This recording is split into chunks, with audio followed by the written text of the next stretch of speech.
The dust from the street settled on Quincy Carson's boots as he stood frozen in the doorway of Mueller's Mercantile, watching a young woman sob quietly into her threadbare handkerchief, while the shopkeeper shook his head with practiced indifference. It was late September in 1882, and Springerville, Arizona Territory had been suffering through a drought that left most folks stretched thin. But something about the way her shoulders shook told Quincy this woman's troubles ran deeper than lack of rain. "I am sorry, miss, but I cannot extend any more credit," old Mueller said, not unkindly but firmly. "You already owe $14 from last month." The woman's voice came out trembling. "Please, sir. My father passed 3 weeks ago, and I have been trying to manage the homestead on my own. But the well went dry, and I need just a few supplies to get me through until I can sell some of his tools. I promise I will pay you back." Mueller sighed, wiping his hands on his apron. "Your father was a good man, Miss Kelly, but business is business. I've got my own family to feed." Quincy watched as the woman, who could not have been more than 22 or 23, carefully folded the list she had been holding. Her calico dress, though clean, had been mended multiple times, and her dark blonde hair was pulled back in a simple bun that had come partially loose.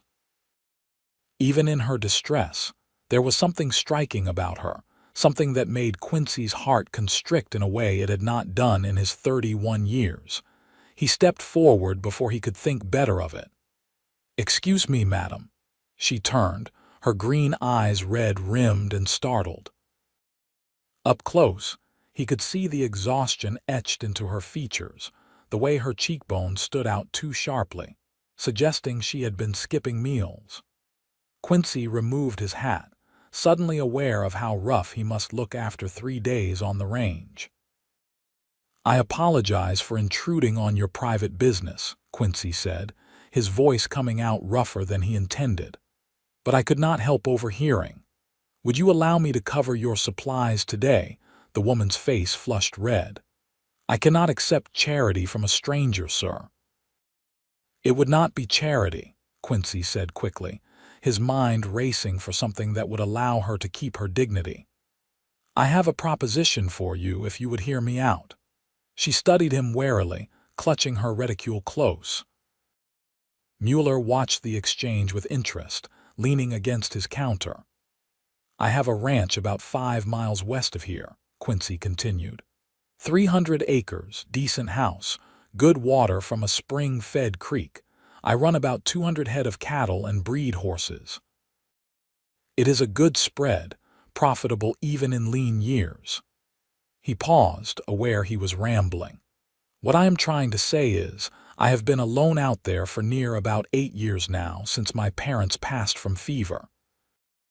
I could use a wife, and from what you just said, it sounds like you could use a home and security. So I am asking you, Miss Kelly, if you would consider marrying me." The silence that followed felt like it stretched for an eternity. Mueller's jaw had dropped open, and the young woman stared at Quincy as if he had sprouted a second head.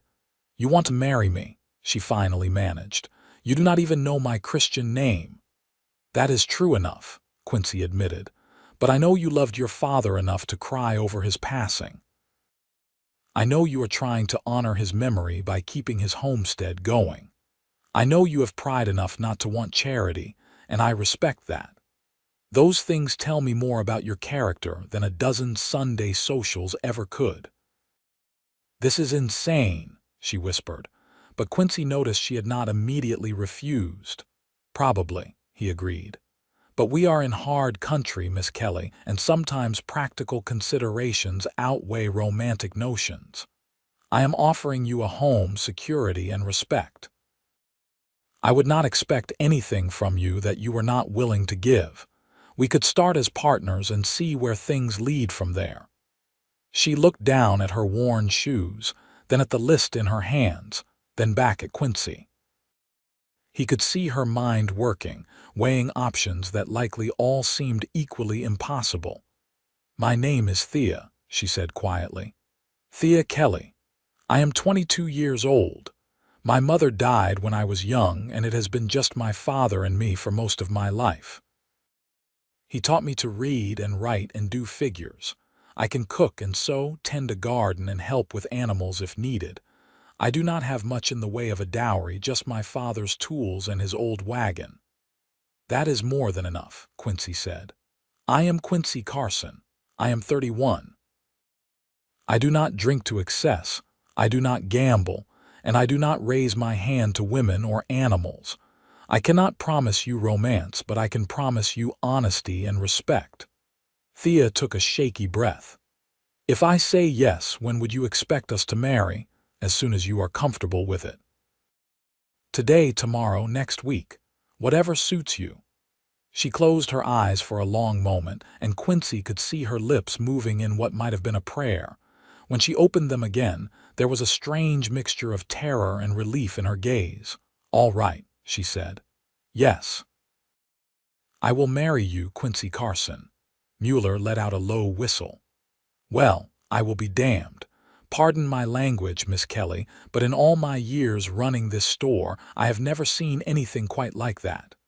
Quincy felt a surge of something he could not quite name. It was not love, not yet, but it was a sense of rightness, as if some piece of his life that had been missing had suddenly clicked into place. Mueller, I need you to fill Miss Kelly's order, plus add anything else she might need for the next month, and put it all on my account. The shopkeeper nodded, suddenly all business. Right away, Mr. Carson, and might I be the first to offer congratulations to you both. Thea still looked dazed. This is really happening, she murmured. I woke up this morning wondering how I would survive another week, and now I am engaged to be married. I know it is sudden, Quincy said gently. If you need time to think it over, no, Thea interrupted.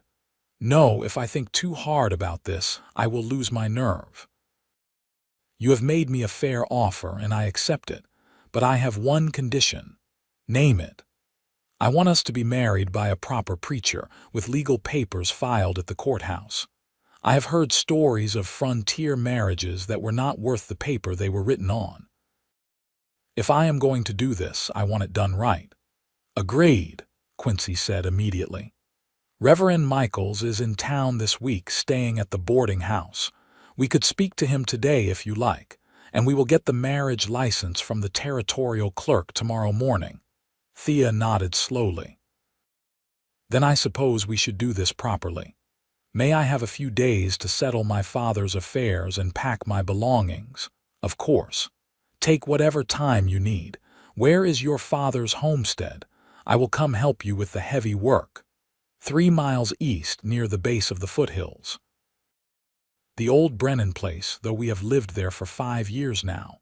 Her voice caught slightly. He loved that land even though it fought him every step of the way. I know the place, Quincy said. Good soil when there is water. Your father was right to love it. Mueller began loading supplies into wooden crates. Flour, sugar, coffee, beans, salt pork, dried apples, and various other staples. He added a bolt of blue calico fabric and some white lace trim without being asked, and Quincy noticed Thea's eyes widen at the sight. Mr. Mueller, I only need basics, she protested. Every bride needs a new dress, the shopkeeper said firmly. And that blue will bring out your eyes nicely. Consider it a wedding gift. Thea's eyes filled with tears again, but this time they seemed to be from gratitude rather than despair. Thank you, she whispered. You are very kind.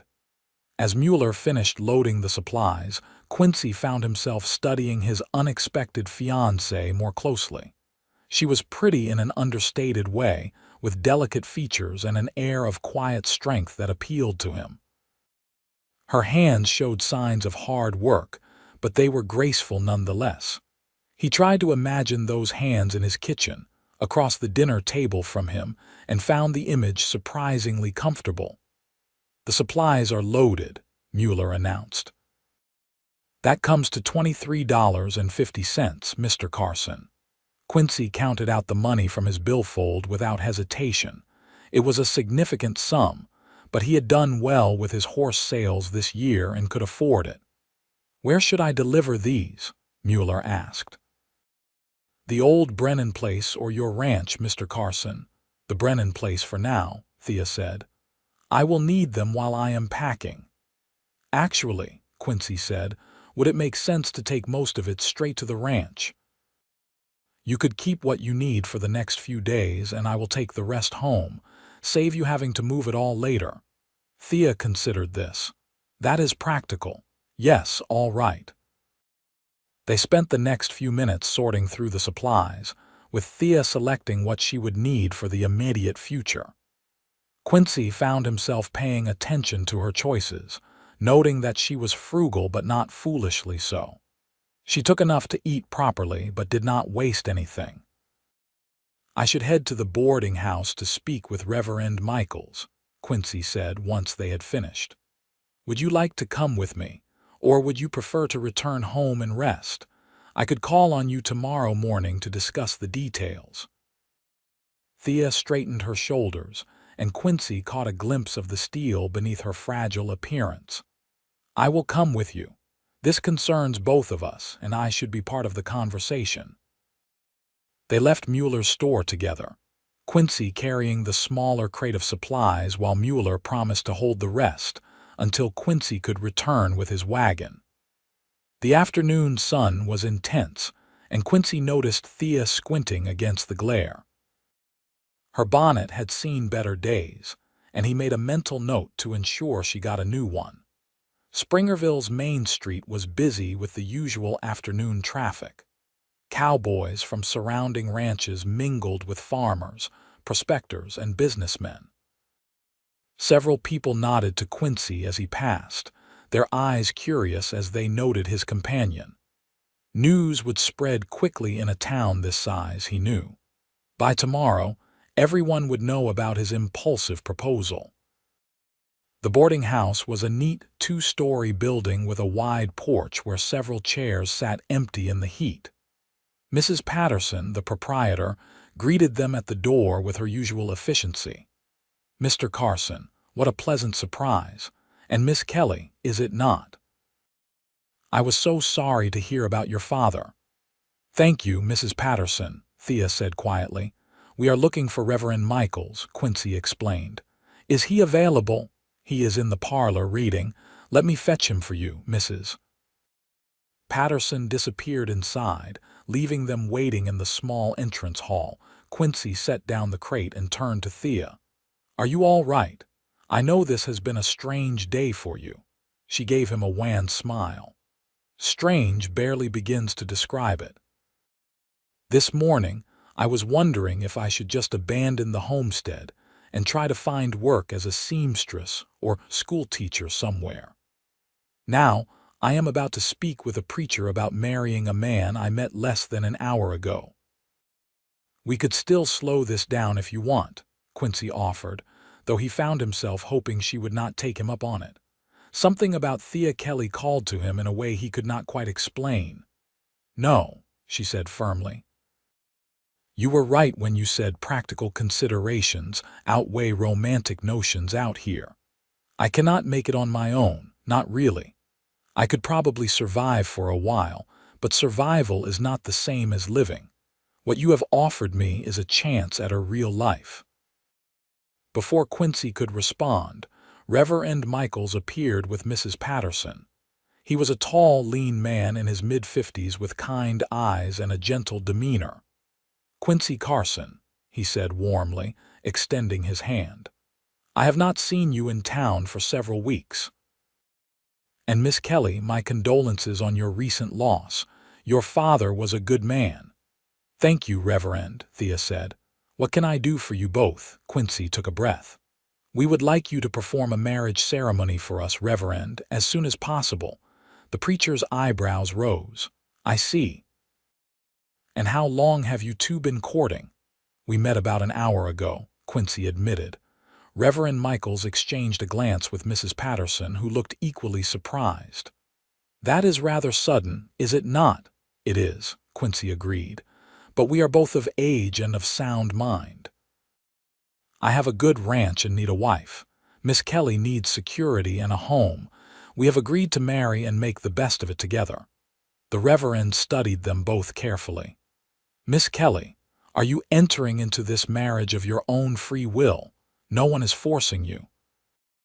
"No one is forcing me," Thea confirmed.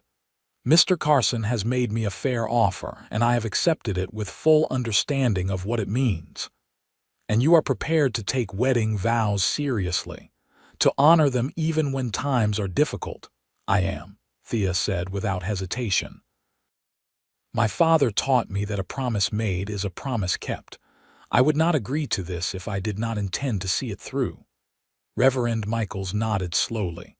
"Very well. I have performed enough weddings in my years to know that love is not always present at the start of a marriage. Sometimes it grows over time, nurtured by respect and commitment. If you are both willing to put in that effort, then I will marry you." "Thank you, Reverend," Quincy said, feeling relief wash over him. "When would you like the ceremony?" Quincy looked at Thea. 4 days from now," he suggested. "That will give you time to settle things at the homestead and get your dress made. We can get the marriage license tomorrow." 4 days, Thea repeated as if testing the words.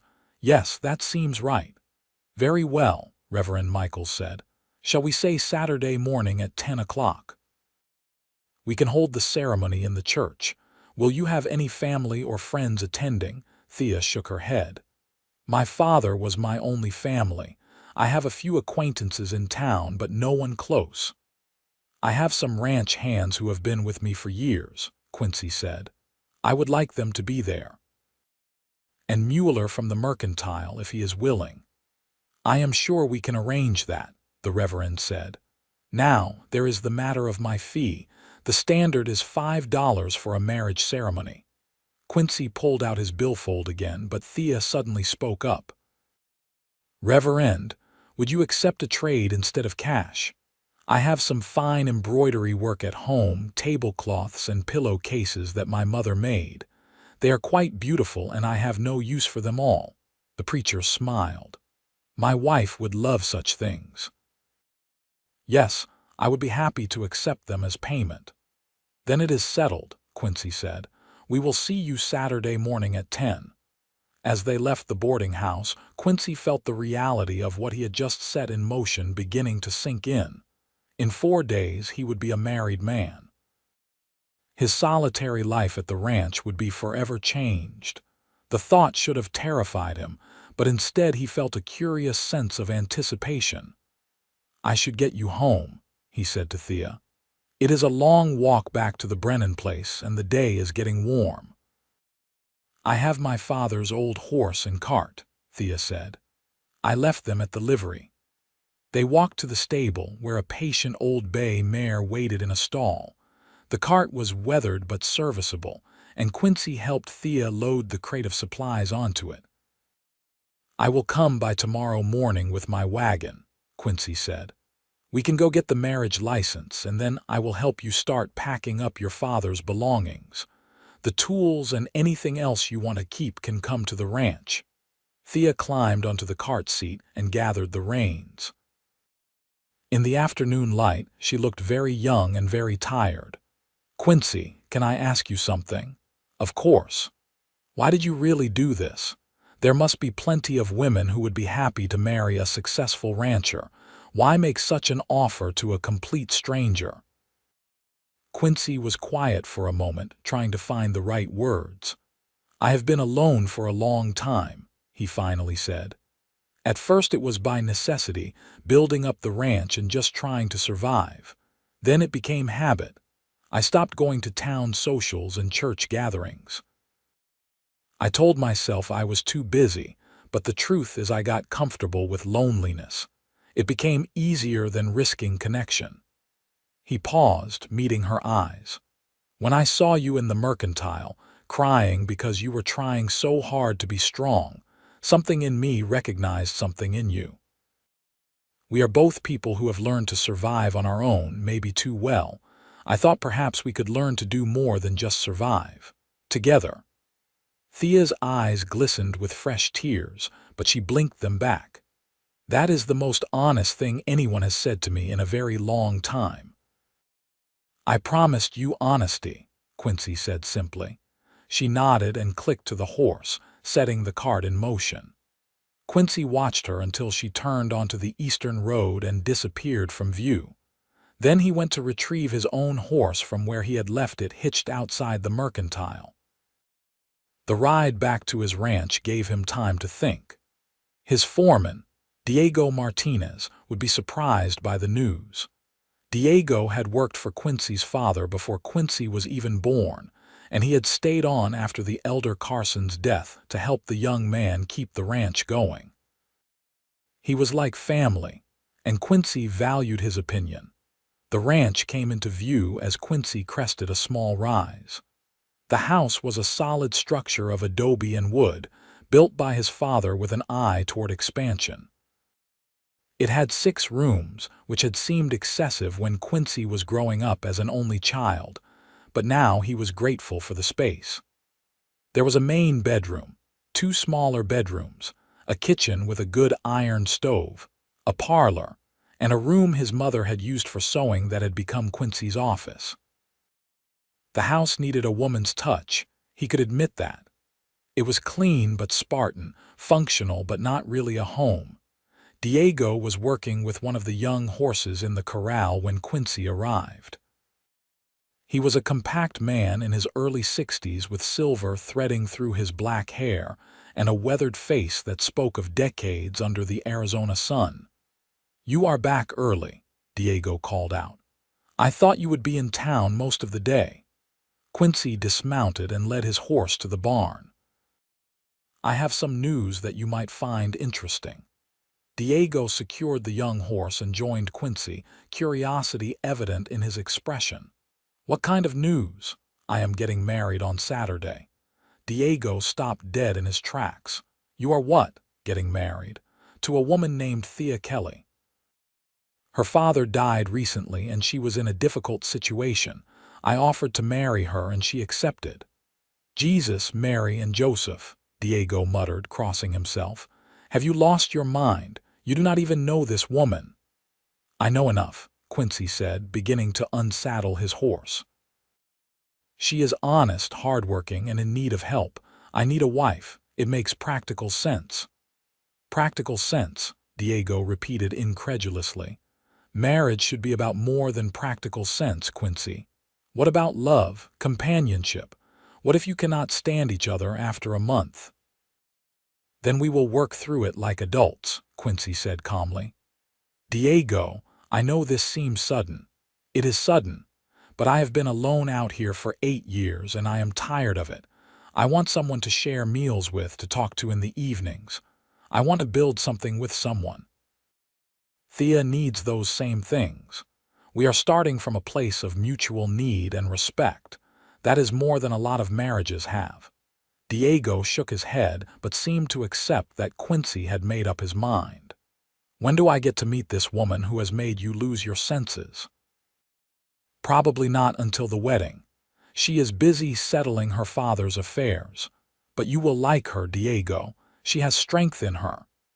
"She will need it, married to a stubborn man like you," Diego grumbled, but there was affection in his voice. "I suppose congratulations are in order, even if I think you are crazy." "Thank you," Quincy said. "Now, I need to get the house ready for a woman to live in. The spare bedroom needs to be cleaned out and made into a proper room. She might want to use it for sewing or some such." "You mean your mother's old room? It is full of your father's papers and ranch records. Then I will move them to my office, and the bedroom needs fresh linens and curtains. Do we have any curtains?" Diego laughed outright at that. "No, Quincy, we do not have curtains. We are bachelor ranchers, not society ladies. You will need to buy such things in town, or wait and let your new wife choose them herself." "Right," Quincy said, feeling slightly overwhelmed. "There is so much I have not thought about." "That is because you have known this woman for all of a few hours," Diego pointed out. "But do not worry. Women have a way of making a house into a home. You just need to give her the freedom to do it. That evening, Quincy sat at his kitchen table with a cup of coffee and tried to imagine what his life would look like in a week. There would be someone else in this house, someone with her own thoughts and feelings and needs. Someone who would expect things from him, even if she had said she would not pressure him. The responsibility of it felt heavy, but not unpleasant. He thought about Thea's face, the way she had looked so lost in the Mercantile and then so determined when she made her decision. She had courage, he could see that. It took courage to accept a proposal from a stranger, to trust that he would keep his word. He was determined not to let her down. The next morning, Quincy was up before dawn. He hitched up his wagon and loaded it with empty crates for packing, then set out for the Brennan place as the sun was just beginning to paint the sky pink and gold. The drought had left the landscape looking tired, but there was a stark beauty to it nonetheless. He loved this country, harsh as it could be. The Brennan homestead appeared much as he remembered it from the few times he had passed by. The house was smaller than his, just 3 rooms from the look of it, but it was well maintained. Someone had put effort into building a garden, though the drought had taken its toll on the plants. There was a small barn and a corral that had seen better days. Thea emerged from the house as he pulled up, and Quincy was struck by how different she looked in the morning light. She had changed into a work dress of faded brown calico, and her hair was braided and pinned up sensibly. She looked more settled than she had yesterday, as if a good night's sleep and some time to process had helped her come to terms with her decision. "Good morning," she called out. "You are early." "Rancher's habit," Quincy said, climbing down from the wagon. "We can head to town for the license whenever you are ready. Let me just lock up the house. I have already fed the chickens and collected the eggs." She disappeared back inside and emerged a moment later with a basket covered with a cloth. "I brought some eggs for you and some bread I baked yesterday. Consider it the start of my contributions to the household." Quincy accepted the basket, touched by the gesture. "You did not have to do that." "I wanted to," she said simply. "You have been very generous to me. It seems only right to begin as I mean to go on." The drive to town took about an hour, and at first they rode in silence. But gradually, Thea began to ask questions about the ranch, and Quincy found himself talking more than he usually did, describing his operation and his plans for the future. "I started with just 50 head of cattle when my parents died," he explained. "The ranch was in debt, and I had to work hard to build it back up. But I had some luck with horse breeding. There is a good market for well-trained horses, both for ranch work and for the army. I have been able to grow the herd and pay off the debts, and now the place turns a decent profit."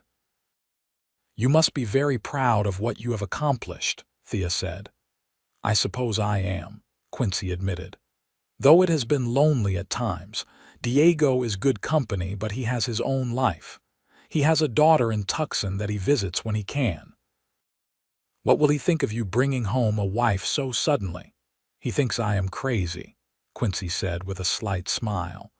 "But he is loyal, and he will give you a fair chance. He loved my mother and has always said the ranch needs a woman's presence to be a true home." "I will try not to disappoint him," Thea said quietly. "You will not," Quincy said with certainty. "I can already tell you are a hard worker, and Diego respects that above all else." At the courthouse, a weathered building that also served as the territorial clerk's office, they waited in line behind 2 other couples seeking marriage licenses. The clerk was a bored-looking man named Harrison who barely glanced at them as he pulled out the necessary forms. "Names?" he asked, pen poised. "Quincy James Carson and Thea Marie Kelly," Quincy supplied. Harrison wrote this down, then asked a series of standard questions. Ages, current residences, occupations. whether either had been married before. He filled out the form with practiced efficiency, had them both sign, collected the $3 fee, and handed Quincy the license. "Congratulations," he said without enthusiasm. "Get this signed by a recognized minister or justice of the peace and return it within 30 days to make it official." As they left the courthouse, Thea let out a breath. "Well, that is done. It feels more real now somehow." "Are you having second thoughts?" Quincy asked. She shook her head. "No, just trying to adjust to how quickly my life is changing. 4 days ago, my biggest worry was whether the chickens would keep laying through the heat. Now I am about to become a rancher's wife." "You can still be yourself," Quincy said. "I am not expecting you to become someone different. The chickens can come to the ranch if you want to keep tending them." This made Thea smile, and Quincy realized it was the first genuine smile he had seen from her. It transformed her face, making her look younger and less burdened. They spent the rest of the morning and early afternoon at the Brennan place, sorting through her father's belongings. It was hard work, both physically and emotionally. Thea held herself together well, but Quincy could see her struggling when she came across particularly meaningful items. Her father's favorite pipe, a photograph of her mother, a Bible with family records written in the front. "Keep anything that has meaning to you," Quincy told her. "We have room at the ranch for your family's things." "You are being very patient with me," Thea said, carefully wrapping the photograph in cloth. "Most men would not understand why I am having such trouble letting go of these old things." "They are not just old things," Quincy said. "They are connections to the people you loved. That matters." By late afternoon, they had loaded the wagon with everything Thea wanted to keep. Her father's tools, some furniture including a beautiful oak dresser that had been her mother's, boxes of dishes and linens, her sewing supplies, and various personal items. The chickens were crated and added to the load, clucking indignantly at the disruption. "I will need to come back one more time before the wedding," Thea said, looking at the now mostly empty house, "to do a final cleaning and collect the last few things." "I can bring you back tomorrow if you like," Quincy offered, "or Friday morning. Friday would be better. That will give me tomorrow and the next day to get settled at the ranch and finish making my dress." "About that," Quincy said, "I probably should have mentioned this before, but you will have your own bedroom at the ranch. My mother's old sewing room. I will move my papers out of it so you can use it however you like. I want you to feel comfortable, and I meant what I said about not pressuring you. We can take things slow." Thea's expression was hard to read. "That is very considerate of you. Most men would not be so understanding." "I figure we have a whole lifetime ahead of us," Quincy said. "No need to rush the personal side of things until we are both ready." The ride back to the ranch was slower due to the heavy load. The sun was setting by the time they arrived, painting the sky in brilliant shades of orange and red. Diego came out to meet them, and Quincy made the introductions. "Diego Martinez, this is my fiancé, Thea Kelly." "Thea, Diego has been with my family for over 40 years. He is the best horseman in the territory and knows more about ranching than I ever will." Diego removed his hat and gave a courteous bow. "It is a pleasure to meet you, Miss Kelly. Welcome to the Carson Ranch." "Thank you, Mr. Martinez," Thea said. "I hope I will not be too much of a disruption to your routine. Please call me Diego, and any disruption you cause will be a welcome one. This place has been too quiet for too long." He glanced at the loaded wagon. "Looks like you brought half a household with you." "Just the important things," Thea said. "I hope there is room for it all." "Plenty of room," Diego assured her. "Let me help you unload." The three of them worked together to carry everything inside. Quincy showed Thea through the house, and he tried to see it through her eyes.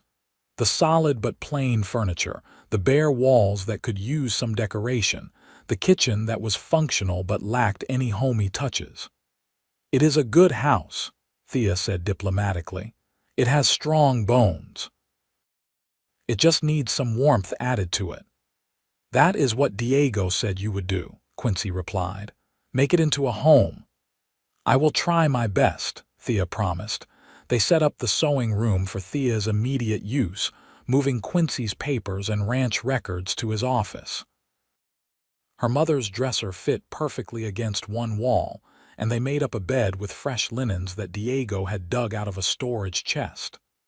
"I will leave you to get settled," Quincy said once everything was in place. "Supper will be ready in about an hour. Nothing fancy, just beef and beans and bread." "I am not much of a cook. I can cook," Thea said. "Starting tomorrow, I will take over the kitchen if you like." "I would like that very much," Quincy admitted. Though Diego usually cooks for the ranch hands, there are two others besides him, Jack and Peter. They have a cabin near the barn. Good men, both of them. They know you are coming and they have instructions to be respectful. "I appreciate that," Thea said. "I will do my best to be a good addition to the ranch." After Quincy left, Thea sat on her new bed and looked around the room that would be hers. It was strange to think that just yesterday morning she had woken in her father's house, certain she was facing destitution, and now she was in a comfortable room in a prosperous ranch house, engaged to be married to a man who seemed genuinely kind. She had been honest with Quincy when she said she had no regrets about her decision, but that did not mean she was not terrified. What if she could not live up to his expectations? What if she proved to be a disappointment as a wife? What if they discovered they were fundamentally incompatible? But then she remembered the way he had looked at her in the Mercantile, with such unexpected compassion. The way he had offered her dignity instead of charity. The way he had been patient with her grief as they sorted through her father's belongings. Those things suggested a man of character, a man worth taking a chance on. Thea stood and began unpacking her few dresses, hanging them in the small wardrobe. Tomorrow she would start working on her wedding dress. The blue calico Mueller had given her was lovely, and she had enough white lace to make a nice collar and cuffs. It would not be fancy, but it would be respectable and new, and that felt important somehow. She wanted to come to Quincy as a bride, not a charity case. That evening at supper, Thea met the ranch hands. Jack was a young man of about 25 with red hair and an easy smile. Peter was older, perhaps 40, quiet and serious but with kind eyes. Both men were clearly surprised by Quincy's sudden engagement but polite enough not to show it too obviously. "Miss Kelly, if you need anything built or fixed, you just let me know," Jack offered. "I am pretty handy with tools." "Thank you, Jack, I may take you up on that." Diego had made a simple but hearty meal, and Thea was surprised to find she had an appetite for the first time in weeks. The food was good, and the conversation flowed easily, mostly talk of ranch business and horses. She listened more than she spoke, trying to get a sense of how this household operated. After supper, Quincy walked her back to the house while the men cleaned up. The night air was cool and pleasant after the heat of the day, and the sky was full of stars. "Are you going to be all right here tonight?" Quincy asked. "I know it is all new and strange." "I will be fine," Thea assured him. "It is a good deal more comfortable than what I have been facing on my own. Still, if you need anything, my room is just down the hall. Do not hesitate to wake me if something is wrong."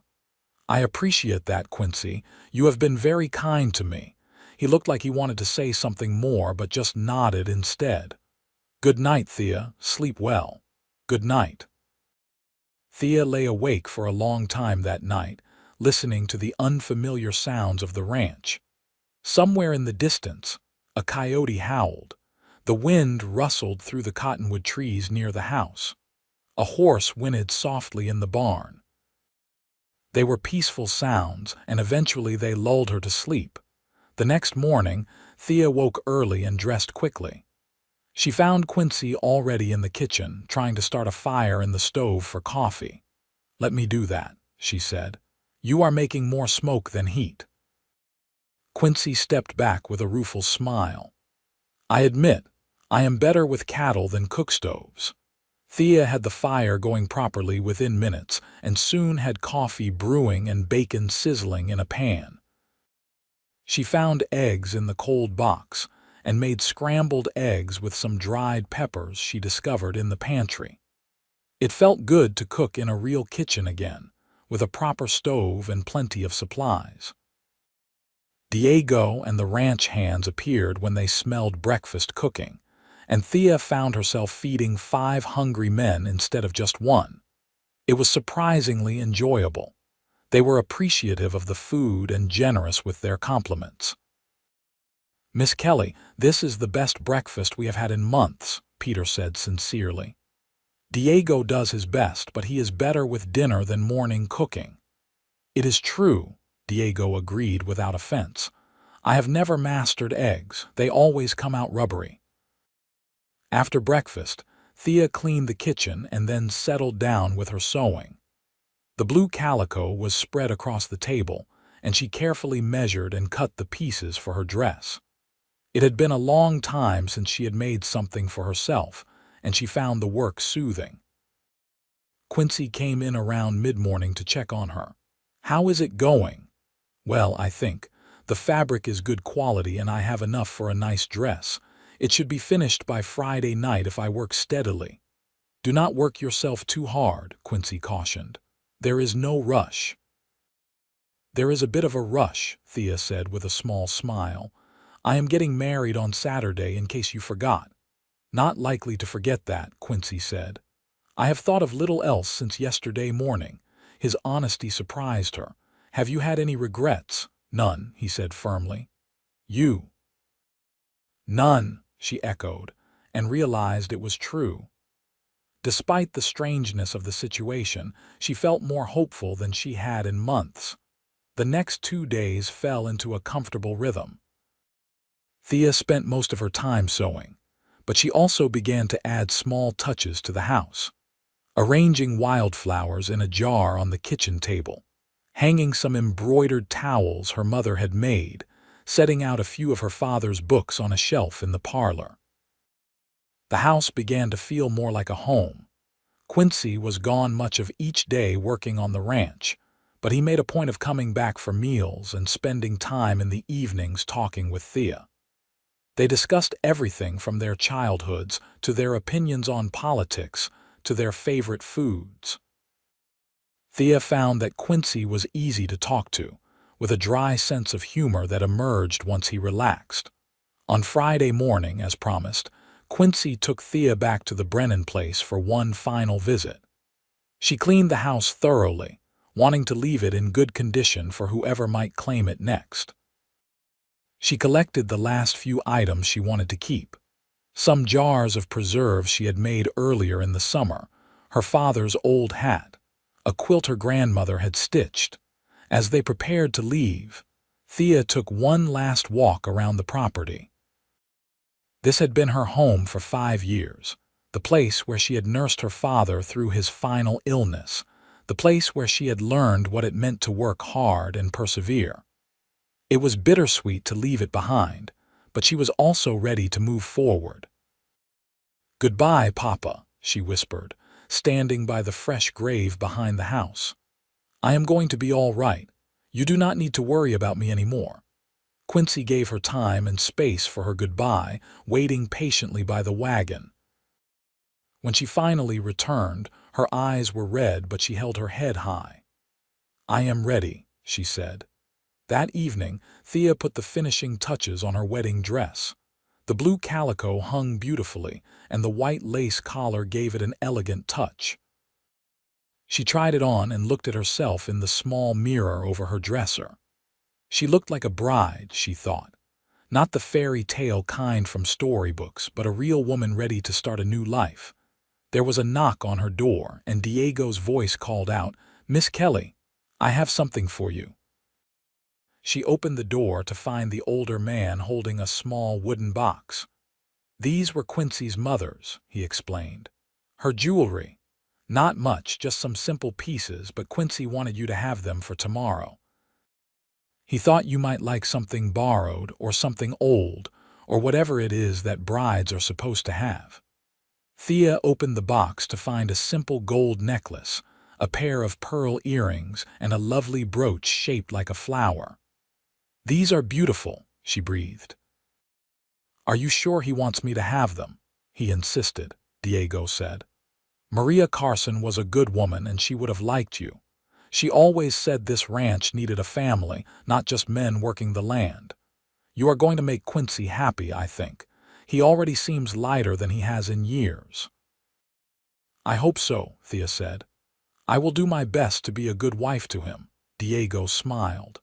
"I have no doubt of that. Get some sleep, Miss Kelly. Tomorrow is a big day." That night, Thea lay in bed thinking about the next day. In the morning, she would become Mrs. Quincy Carson.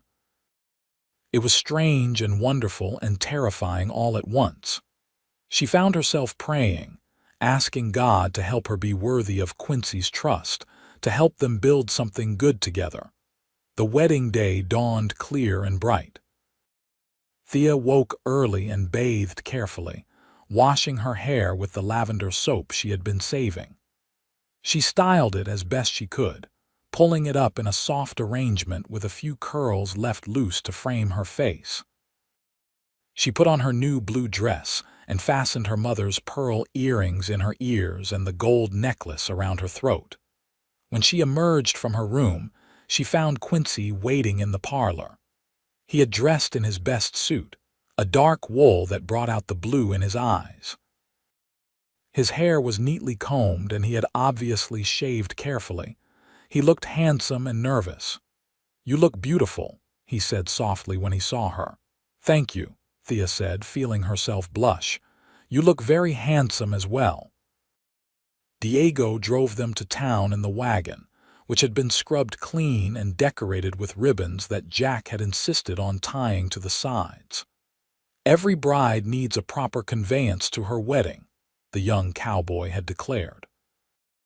The small church in Springerville was simple but lovely, with whitewashed walls and plain wooden pews. Mueller was there waiting, along with his wife and a few other townspeople who had heard about the wedding and wanted to witness it. Mrs. Patterson from the boarding house had brought some flowers, and they had been arranged near the altar. Reverend Michael stood at the front in his best robes, looking solemn and dignified. As Thea walked down the short aisle on Diego's arm, she found herself focusing on Quincy's face. He was watching her with an expression she could not quite read, something between awe and tenderness. The ceremony was simple and traditional. They exchanged vows, promising to love and honor each other for as long as they both lived. When Quincy slipped a simple gold band onto her finger, Thea felt tears prick at her eyes. This was real. She was really getting married. "You may kiss your bride," Reverend Michael said with a smile. Quincy leaned in slowly, giving Thea time to pull away if she wanted, but she did not want to. She met him halfway, and their lips touched in a brief, sweet kiss that somehow felt exactly right. "I present to you Mr. and Mrs. Quincy Carson," the Reverend announced, and the small gathering broke into applause. Afterward, there was a small celebration at the boarding house. Mrs. Patterson had prepared a wedding cake, and Mueller had contributed bottles of apple cider. It was modest but heartfelt, and Thea found herself genuinely touched by the kindness of these people who barely knew her. "You have good friends," she told Quincy as they shared a piece of cake. "They are becoming your friends too," he replied. "You are part of this community now." As the afternoon wore on and the celebration wound down, Thea found herself growing nervous. Tonight would be her first night as a married woman. She and Quincy had not discussed the specifics of their sleeping arrangements beyond his earlier promise not to pressure her. But surely as his wife, there would be certain expectations. The ride back to the ranch was quiet, both of them seeming lost in their own thoughts. When they arrived, the ranch hands congratulated them warmly and then made themselves scarce, sensing the newlyweds might want privacy. Inside the house, Quincy turned to Thea. "I know this is all new and probably a bit overwhelming. I want you to know that nothing has to change tonight just because we are married. You can sleep in your room and I will sleep in mine. We can take our time figuring out how this works between us." Thea felt a rush of gratitude for his consideration, but also a surprising sense of disappointment. She had been so focused on her nervousness that she had not realized part of her was hoping for something more. "That is very kind of you," she said carefully. "But Quincy, we are married now, truly married. And while I appreciate you wanting to go slowly, I also do not want to start our life together with unnecessary distance between us." Quincy looked surprised. "What are you saying?" Thea took a breath, gathering her courage. "I am saying that I would like to try to be a real wife to you. Not tonight necessarily, but soon. I want us to build a true marriage, not just a practical arrangement."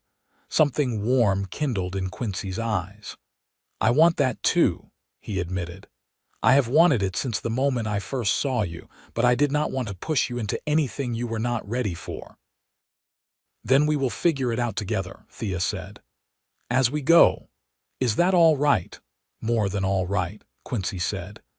He reached out and took her hand, his thumb brushing over the gold band he had placed there that morning. "Thea, I know this started as a practical arrangement, but I want you to know that I am already beginning to care for you, more than I expected to so quickly." "I feel the same," Thea whispered. "It is strange and a little frightening, but also wonderful." Quincy drew her closer, and they stood there in the fading evening light, holding each other. It was not passionate or dramatic, just two people finding comfort in each other's presence. But it felt like the beginning of something real and good. That night, after some discussion, they decided that Thea would stay in her own room for now, but that Quincy would come kiss her goodnight. It was a small thing, but it felt significant, a bridge between the separate lives they had lived and the shared life they were building. When Quincy appeared at her door that night, Thea was already in her nightgown with her hair braided for sleep. He had changed into a simple shirt and trousers, his feet bare on the wooden floor. "Good night, Mrs. Carson," he said softly, and kissed her gently. "Good night, husband," she replied, and watched him walk back to his own room. She lay awake for a while, her fingers touching her lips where he had kissed her, marveling at how much her life had changed in just 1 week. The days that followed fell into a pleasant routine. Thea took over the management of the household, cooking meals and keeping the house clean. But she also began to venture outside, curious about the ranch operations. Quincy was happy to show her around, teaching her about the cattle and horses. "This is Starlight," he said one morning, introducing her to a beautiful gray mare. "She is my best breeding mare, produces strong, intelligent foals every year." Thea reached out tentatively to stroke the horse's nose. "She is lovely. I never learned much about horses. My father had just the one old mare for the cart. Would you like to learn to ride?" Quincy asked. "Not Starlight, she is too spirited for a beginner, but I have a gentle gelding that would be perfect for you." "I would like that," Thea said. "I want to be able to go places on my own, not always dependent on the wagon." Over the next few weeks, Quincy taught Thea to ride. She proved to be a quick learner, though she had a few tumbles that left her bruised but laughing. Quincy was patient and encouraging, and she found herself looking forward to their daily lessons. As autumn deepened and the weather cooled, Thea and Quincy grew closer. Their good-night kisses became longer and more lingering. They began spending evenings sitting together in the parlor, Thea doing mending while Quincy read aloud from books or newspapers. Sometimes they just talked, sharing stories from their pasts and dreams for the future. "I always wanted children," Thea admitted one evening. "A whole house full of them. My father used to tease me that I would need a bigger house." "We could add on to this one," Quincy said. "There is plenty of land and the structure is sound. We could build a whole wing if we wanted." "You want children?" Thea asked. "I do," Quincy said. "I always pictured having a family. It was one of the reasons I finally decided I needed to marry. This ranch needs more than just cowboys to carry it forward." About 6 weeks after their wedding, on a cool October evening, things between them finally shifted. They had finished dinner and were sitting by the fire in the parlor. Quincy had been reading, but he set his book aside and looked at Thea with an intensity that made her heart race. "Thea, may I ask you something?" "Of course." "Are you happy here?" "With me?" "Very happy," she said honestly. "Happier than I imagined I could be." "I am glad," Quincy said. "Because I find myself falling in love with you, and I hope that is not unwelcome news." Thea set down her sewing and moved to sit beside him on the sofa. "It is not unwelcome at all. I have been falling in love with you too." Quincy cupped her face in his hands.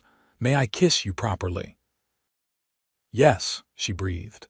This kiss was different from the gentle pecks they had been exchanging. It was deep and searching, full of weeks of restrained desire. When they finally pulled apart, both were breathing hard. "Thea," Quincy said roughly, "I want you to be my wife in every way." "But only if you want that too." "I do want that," Thea said. "I want to be truly yours." Quincy stood and extended his hand to her. "Then come with me." He led her to his bedroom, which Thea had never entered before. It was a simple room with a large bed and sturdy furniture. But what she noticed most was the way Quincy looked at her, with tenderness and desire mingled together. What followed was awkward and tender and ultimately beautiful. They were both nervous, fumbling a bit as they learned each other. But there was laughter too, and whispered words of affection, and a sense of rightness that made up for any technical imperfection. Afterward, lying in Quincy's arms, Thea felt a sense of completion she had not known she was missing. This was what marriage was supposed to be, she thought. Not just legal papers and shared space, but true intimacy and partnership. "I love you," Quincy murmured into her hair. "I love you too," Thea replied, and knew it was absolutely true. From that night on, they shared a bedroom. Thea moved her belongings into Quincy's room, and her former room became the sewing room once more. The house felt more complete somehow, as if it had been waiting for this. As winter approached, Thea discovered she was pregnant. She had missed her monthly courses and was feeling queasy in the mornings. The realization filled her with joy and a touch of nervousness. She told Quincy one evening over dinner, setting down her fork and looking at him seriously. "I have something to tell you." "What is it?" he asked, immediately attentive. "I am fairly certain I am carrying your child." For a moment, Quincy just stared at her. Then his face split into the widest smile she had ever seen on him. He was around the table in an instant, pulling her up into his arms. "A baby," he said wonderingly. "We are going to have a baby." "Yes," Thea laughed, happy tears streaming down her face. "I think it will be born sometime in late spring or early summer." Quincy kissed her thoroughly, then dropped to his knees and pressed his face against her still flat stomach. "Hello, little one," he whispered. "I am your papa, and I already love you so much." The pregnancy progressed smoothly.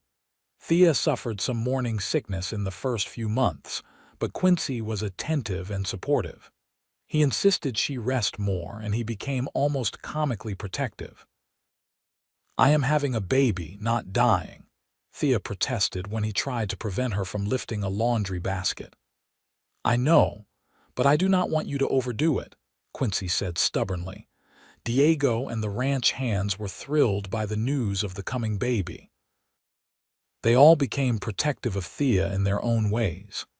Jack built a beautiful cradle from oak wood, carving it with designs of horses and cattle. Peter fashioned a set of tiny horseshoes from scraps of iron, declaring them lucky charms for the baby. Diego knitted a set of tiny booties, a skill he had apparently learned from his late wife. As her belly grew through the winter months, Thea felt increasingly connected to the ranch and the life she and Quincy were building.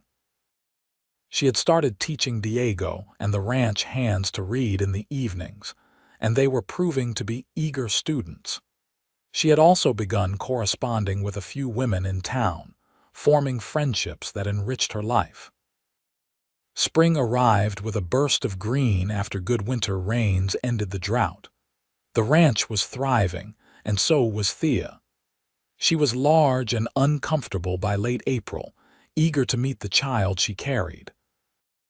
I feel like I am carrying a very active calf, she complained one evening as the baby kicked vigorously against her ribs. Quincy laughed and placed his hand on her stomach, feeling the movement. Strong like his mother, or her mother, Thea corrected. It could be a girl. Boy or girl, I will be happy, Quincy assured her, as long as you both come through healthy. The baby decided to make his appearance on a warm May morning. Thea's labor started just before dawn, and Quincy immediately sent Jack to fetch the midwife from town, a capable woman named Mrs.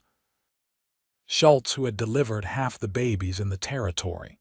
Quincy stayed with Thea through the labor, holding her hand and wiping her face with cool cloths. She was grateful for his presence, even though he looked nearly as terrified as she felt. You are doing wonderfully, Mrs. Schultz encouraged. Not much longer now. After 8 hours of hard labor, their son was born. He came into the world with a lusty cry that made everyone in the room laugh with relief. You have a healthy boy, Mrs. Schultz announced, placing the squalling infant on Thea's chest. Thea looked down at her son, overwhelmed with love and awe. He was perfect, with a shock of dark hair like Quincy's and a determined expression even as a newborn. Hello, little one, she whispered. I am your mama. Quincy was crying openly, tears streaming down his face as he looked at his wife and child. He is perfect. Thea, you are amazing. Thank you for giving me this gift. We made him together, Thea said. What should we name him? They had discussed names throughout the pregnancy but had not settled on anything definite. Now, looking at their son, Quincy said, What about James, after my father, James Carson? James Carson, Thea repeated. It is a good, strong name. I like it. The baby, Jamie as they quickly began calling him, thrived. He was a healthy, happy infant who seemed to bring joy to everyone on the ranch. Diego took to his role as honorary grandfather with enthusiasm, and Jack and Peter competed for the privilege of making the baby smile. Life settled into a new rhythm, busier and noisier, but also more fulfilled. Thea adjusted to motherhood with the same practical determination she brought to everything else. Quincy proved to be a devoted father, happy to walk the floor with a fussy baby or change messy diapers without complaint. As Jamie grew through his first year, the love between Quincy and Thea continued to deepen. They had built something real and lasting from their improbable beginning, creating not just a marriage but a true partnership grounded in respect and affection. On their first wedding anniversary, Quincy gave Thea a beautiful silver locket. Open it, he urged. Inside was a tiny portrait he had commissioned of Jamie on one side and a lock of the baby's dark hair on the other. It is beautiful, Thea breathed. Quincy, you did not have to do this. I wanted to, he said. I wanted you to have something that shows how much you and Jamie mean to me. This year has been the happiest of my life, Thea. You took a chance on me when I was just a lonely rancher making a wild proposal in a mercantile. You have given me everything I did not even know I needed. You saved me too, Thea said. When I was at my lowest point, you offered me hope and a future. I would have taken your offer even if I had not come to love you, but I am so grateful that love found us anyway. They kissed, their son sleeping peacefully in his cradle nearby, and Thea thought about how far they had come from that day in Mueller's store. She had been crying, desperate, and at the end of her resources. Quincy had been lonely, isolated, and yearning for connection. Together, they had built something neither could have created alone. The years that followed brought more children. 2 years after Jamie, they had a daughter they named Rose for her rosy complexion and sweet disposition. 3 years after that came twin boys, Thomas and Timothy, who kept them all on their toes with their mischievous energy. The house they had thought was too big for 2 people became comfortably full of family. The ranch continued to prosper. Quincy and Thea worked as true partners, with Thea taking over much of the business side of things since she had a better head for figures. They expanded their operations, buying additional land and increasing their herds. The Carson Ranch became known throughout the territory for quality horses and cattle. Diego remained with them until his death at age 73, a beloved member of the family who taught all the Carson children to ride and work with animals. Jack eventually married a girl from town and built his own small spread on land. Quincy sold him at a generous price. Peter stayed on as foreman, loyal and steady as always. Mueller retired and sold his Mercantile, but he always made a point of reminding anyone who would listen that he had been present at the start of the Carson love story. "Saw the whole thing," he would say. "Most romantic proposal I ever witnessed, and I have seen plenty in my day." As the children grew, Thea sometimes told them the story of how she and their father met. The older ones were incredulous that their parents had married as virtual strangers.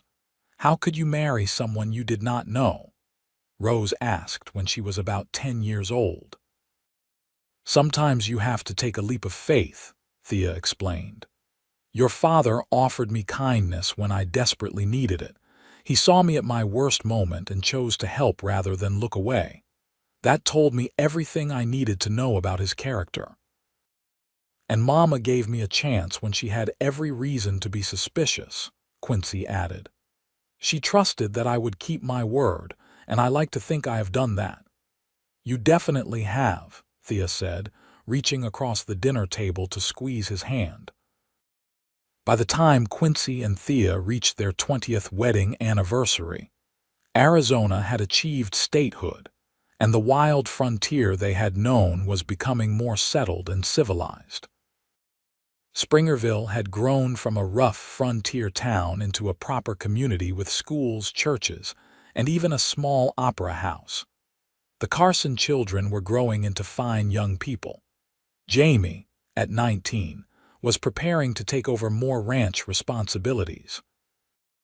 Rose, at 17, was being courted by a young lawyer in town. The twins, at 14, were still causing trouble but showing promise as horsemen. Quincy and Thea sat on their porch one evening, watching the sun set over land they had worked together for 2 decades.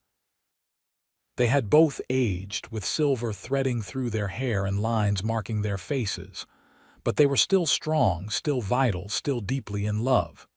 "You ever regret it?" Quincy asked. "Saying yes to a stranger in a mercantile," Thea laughed. "Not once. Not in 20 years, not for a single moment. Do you regret asking?" "Never," Quincy said firmly. "It was the best decision I ever made, though I will admit I did not really know what I was doing at the time." "Neither of us did," Thea agreed. "But we figured it out together, and that made all the difference." As darkness fell and stars began to appear in the vast Arizona sky, they remained on the porch, sitting close together the way they had for 20 years. The sounds of their children laughing inside the house drifted out to them, along with the familiar noises of the ranch settling for the night. It had started with tears in a Mercantile and an impulsive proposal from a lonely man to a desperate woman. It had grown into a love story that spanned decades, producing children and grandchildren, and creating a legacy that would extend far beyond their own lifetimes. Quincy and Thea lived to celebrate their 50th wedding anniversary, surrounded by 4 children, 11 grandchildren, and even 2 great-grandchildren. The celebration was held at the ranch, which by then covered over 1,000 acres and was one of the most successful operations in the state. In their golden years, they often sat together in the evenings, remembering. They talked about that first meeting, about the early days of uncertainty and awkwardness, about the moment they realized friendship had become love. They talked about the children they had raised and the life they had built from nothing but determination and hope. When Quincy passed away at the age of 84, he died in his sleep with Thea holding his hand, just as she had held it on their wedding day 53 years earlier. Thea followed him 3 years later, surrounded by her family, at peace and content with the life she had lived. The ranch remained in the Carson family for generations, passed down through Jamie and his children and their children. The story of how it all began, with a woman crying in a Mercantile and a lonely rancher's bold proposal, became family legend, told and retold at gatherings and celebrations. It was a reminder that sometimes the best things in life come from taking chances, from choosing hope over despair, from seeing the potential in others, even when circumstances are difficult. Quincy and Thea had started with almost nothing, no love, little money, and few prospects. But they had built everything that mattered through commitment, respect, and the willingness to open their hearts to each other. Their love story was not the fairy tale kind with instant passion and dramatic declarations. It was quieter than that, more practical, grounded in the realities of frontier life. But it was no less real or profound. In its own way, it was even more romantic, because it showed that true love can grow from the smallest seeds when tended with care and patience. The little cemetery on the hill behind the ranch held their graves side by side, just as they had lain side by side for over 50 years of marriage. The headstones were simple, but well maintained by generations of descendants who honored their memory. Quincy James Carson, beloved husband, father, grandfather. Born 1851, died 1935. Thea Marie Carson, beloved wife, mother, grandmother. Born 1860, died 1938, together forever, and they were together in memory and legacy in the lives they had touched and the family they had created. From a moment of crisis and a bold proposal had come a lifetime of love, proving that sometimes the most unexpected beginnings lead to the most extraordinary stories. The ranch still stood as of this writing, over a century after that fateful day in Mueller's Mercantile. The current owners, 6th-generation Carsons, knew the story by heart. They knew how their great-great-great-grandparents had met, how they had married as strangers and grown into soulmates. They knew that the family they were part of had been built on courage and kindness, and the willingness to take a chance on love. And sometimes, on quiet evenings when the sunset painted the Arizona sky in brilliant colors, ranch residents swore they could feel the presence of Quincy and Thea, still watching over the land they loved, still together as they had promised to be all those years ago in a small church in Springerville. Their story, born from tears and loneliness, had become a testament to the power of compassion and commitment. It proved that love does not always come like lightning, sudden and dramatic. Sometimes it comes like dawn, slowly brightening until suddenly everything is illuminated. And that kind of love, built steadily over time, can last forever. From that day in the Mercantile to their final days together, Quincy and Thea Carson had shown what marriage could be when two people committed to building something bigger than themselves. They had taken a practical arrangement and transformed it into a profound partnership that enriched not just their own lives but the lives of everyone around them. It was a story worth remembering, worth telling, worth celebrating. A story that proved that even in the hardest of circumstances, in the wildest of frontiers, love could not just survive but thrive. All it took was two people willing to say yes to possibility, to trust in each other, and to build their future one day at a time.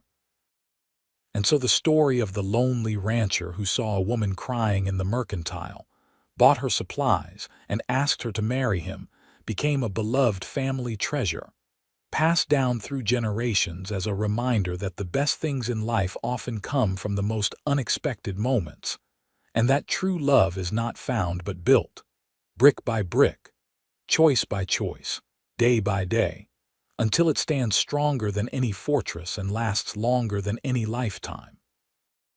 The end.